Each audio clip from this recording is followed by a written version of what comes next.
Hi everyone! Welcome to my first vlog on my journey to the summit of Mount Everest the last 2 weeks. I finally recovered from the trip and I had time now to share some stories of my experience going there with 4 other people. But before that, to those who does not know who I am, I will share a little bit of my background. I am Aidin Nadia, an experienced mountaineer and had been climbing to the Himalayas for the past 15 years and with a total of 5 times reaching the summit. With me, there are 4 other people who make up as my team as I'm the leader. I have a physician with me, a photographer, a marathoner, and also an environmentalist. I already have the aim to bring all of them to the summit of Mount Everest since this will be my last hurdle to climb the top of the world. To my dearest viewers, there are a few things I want to share on today's vlog. As a team member, I was responsible for making strategic decisions to ensure everyone's health, safety, and success as we aim to summit the Everest. My job was to balance each team's members' unique goals, like the photographer's mission to capture photos, and also the environmentalist's priority to protect the mountain with the ultimate goal of reaching the summit together.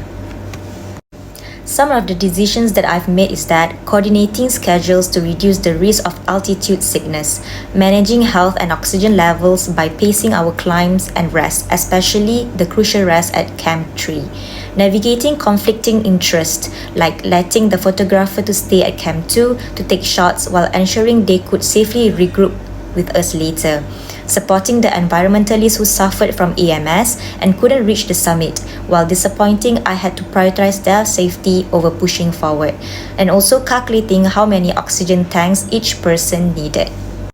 So everyone, the kind of application and struggles that I had with the leadership theory is that I aim to apply situational leadership style by adapting my style based on the needs and abilities of my team members. For example, I gave the autonomy to the marathoner who had strong physical statistics while providing closer guidance to team members with health vulnerabilities. Since there is a physician, he is assigned to monitor everyone's health condition and to give advice when to stop and also rest. However, I struggle with transformational leadership, particularly in inspiring a shared vision and maintaining team morale under stress. The environmentalist medical emergency from Camp 4 to the summit revealed gaps in risk management and contingency planning, highlighting the limits of my decision-making under pressure. At the same time, I also struggle with distributed leadership while I try to empower others to contribute expertise. For example, the medical knowledge from the physician, I sometimes reverted to directive leadership in high-stake moments, which may reduce collaboration and situational awareness. This likely contributed to overlooking signs of the environmentalist's declining condition. So, for my leadership approach, there are some changes that happened because initially I adopted a task-oriented approach, focusing on logistics, oxygen levels, and weather condition. We had tried to calculate correctly the amount of oxygen tank each person needed. However, as the journey progressed, I recognized the importance of relationship-oriented leadership, checking in on team morale, health, and also communication.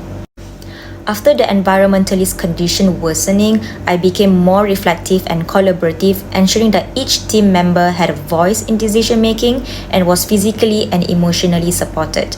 When the photographer needed to stay at Camp 2 for a night, I led him so that he is able to achieve his purpose of the trip.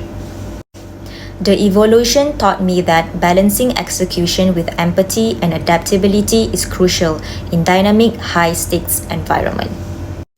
Are you guys here with me still watching the vlog?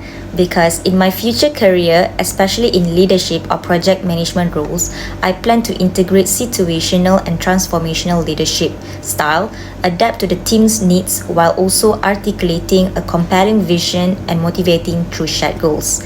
The second one is that I would prioritize risk management and contingency planning, account for worst-case scenarios, and ensure all team members have the tools and support to succeed. The third one is to foster inclusion decision-making. This is by leveraging each team member's strength and encourage open communication even under pressure. Besides that, listening matters. The photographer and environmentalist had their own goals. Instead of imposing one definition of success, I should have worked earlier to align those individual goals with the team's mission. And at the same time, we have to prioritize wellness because pushing through adversity is noble, but recognizing and respecting limits is leadership. The decision to rest at Camp 3 saved our expedition. Now, I want to take a few minutes to talk more deeply about how this simulation changed me, not just in how I led Everest, but how I will lead in the future. Because what happened up there challenged my assumption and really shifted my perspective. The first one is from outcome focused to people centered. At the start, my mindset was very summit driven. I measured success by whether or not everyone made it to the top. But when the environmentalists started showing signs of serious AMS, I had to make one of the hardest decisions of the entire expedition. She couldn't continue. She had to be rescued and evacuated for her safety. That moment hit hard. It felt like I had failed her, that maybe if I've done something differently, she could have made it.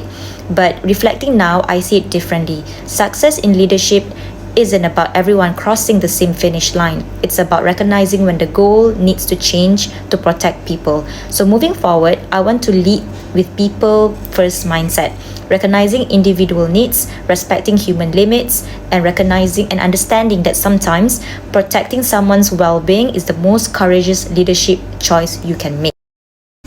The second one would be from fixed plans to adaptive thinking. In the beginning, I was committed to the plan, push through the camps, keep a tight schedule, don't fall behind. But real leadership is what happens when plans fall apart. At the environmentalist rescue and seeing fatigue build up across the team, I made the call to rest at Camp 3, even though it meant delaying our summit push. That decision made all the difference. Everyone's health improved and it gave us the strength we needed to reach the summit safely. I've learned that adaptability is not a weakness, it's a strategic strength. Going forward, I want to lead with more fluidity, building plans that allow room for change and accepting that flexibility can be the key survival and success. Besides that, from directive to collaborative communication. During the early part of the simulation, I was very directive, setting goals, giving instructions, and expecting execution. But in hindsight, I realized I missed some warning signs. The environmentalists didn't suddenly collapse. There were clues: fatigue, slow pace, less communication. I wish I created more space for honest check-ins, not just physical check-ins, but emotional and mental ones. If I asked more questions, listened more carefully, we might have acted earlier. So now I'm committed to a more collaborative communication style, one that creates safety for team members to speak up, share doubts, or admit when they are not okay. As a leader, it's not just about carrying the team, it's about to empower the team as well. One of my biggest realization was that I took on too much on myself. I felt like every decision had to come from me. Like if something went wrong, it would be my fault alone. That mindset is exhausting and in hindsight, it's limiting for the team. I had smart, capable people around me, the physician, the photographer, and even the environmentalist before she fell ill. I could have delegated more, trusted more, and created more shared responsibility. Leadership isn't about having all the answers, it's about building a team where everyone feels empowered to lead in their own way. Towards the end, not everyone made it to the summit. The environmentalists had to be rescued and that was tough. But I now believe leadership isn't about achieving a perfect record, it's about making the right calls in the hardest moments, even when those calls are painful. The simulation taught me that being a leader isn't about climbing the mountain fastest, it's about making sure your team climbs it safely, ethically, and together as far as they can go.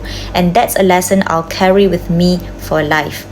So I guess that's all for my sharing sessions of the 7 days going up to the summit. It has been a wonderful way to end my last expedition to the peak of Everest, although there is some setbacks. Thanks guys for watching my vlog. Until the next one, bye bye!